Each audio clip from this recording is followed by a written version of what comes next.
You know, every time we learn something new about the Oklahoma Slumber Party massacre, it comes with a whole bunch of more, questions. It's definitely true with what I'm about to share with you tonight.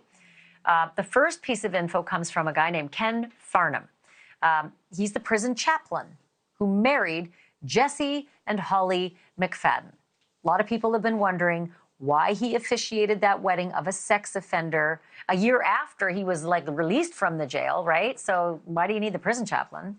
And then why also was the sheriff's administrative assistant, a woman named Melissa Smalley, why was she a witness to this pair's joyous day? Okay, well, the chaplain, Mr. Farnham, he spoke to Erin Christie. She is a news anchor at Tulsa's station KJRH, and he said this was all a coincidence. He said he had never met McFadden before. He said he just happened to be at City Hall when Jesse and Holly turned up to get hitched. And the other officiants at that moment were busy. Thus, he says he stepped in. I'm a prison chaplain, so he said he could do it. That was what he told the news anchor. So then he also said about Smalley that was why she was a witness, because she was also working at City Hall. Just happened to be there. I can totally do buy-in here that the chaplain never met McFadden and wouldn't have any idea that he's a convicted, dangerous sex offender marrying a woman with 3 kids. But you would think that Ms. Smalley would know who he was, because according to Ms. Smalley's LinkedIn page, one of her duties is registering people like Jesse McFadden, sex offenders. And McFadden had just been released like a year before, so he'd be registering in the last year. And you would think that their paths might have crossed. It's a really small community. The name McFadden isn't Smith. You'd think he would have stood out. Her son did the only on-site check as a member of the sheriff's department. You would think she might have thought twice about overseeing a marriage of a mother of 3 teen kids to that guy, dangerous sex offender.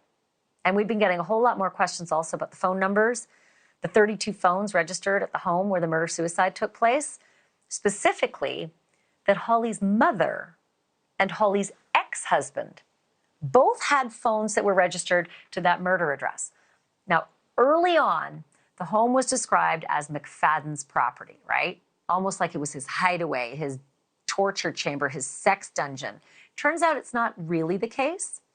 The house was actually rented by Holly and her ex-husband, Joe Guess, long before Jesse McFadden ever got his filthy face in the picture.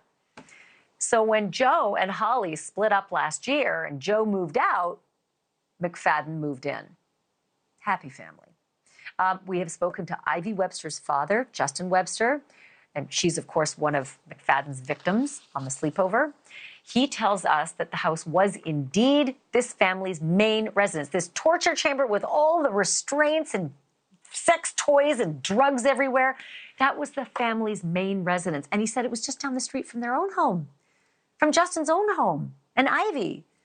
He said that's why, we could see the teenagers' bedrooms in the family videos and photos that were released by, Justin Webster and his family when they took these pictures through the crime scene. Justin Webster also tells us that his daughter Ivy would sleep over there all the time, and that Tiffany, Holly's daughter and the other teenage victim, Tiffany would come and sleep at their house too. McFaddens apparently also had a ranch in a place called McAllister, Oklahoma. That's 40 miles away from this place in Henrietta. And Mr. Webster says that his daughter Ivy would also go there, but never spent the night there. We've seen the horrors in the McFaddens' main residence, right? Hopefully police have decided to search the ranch in McAllister too. We're certainly waiting to see what is in the other six, count 'em, search warrants issued by the police. There were 8 total. Going to bring you that information when we get it. Thank you for watching. Go to newsnationnow.com to find NewsNation on your television provider. And don't forget to click the red subscribe button below to get more of NewsNation's fact-driven, unbiased coverage.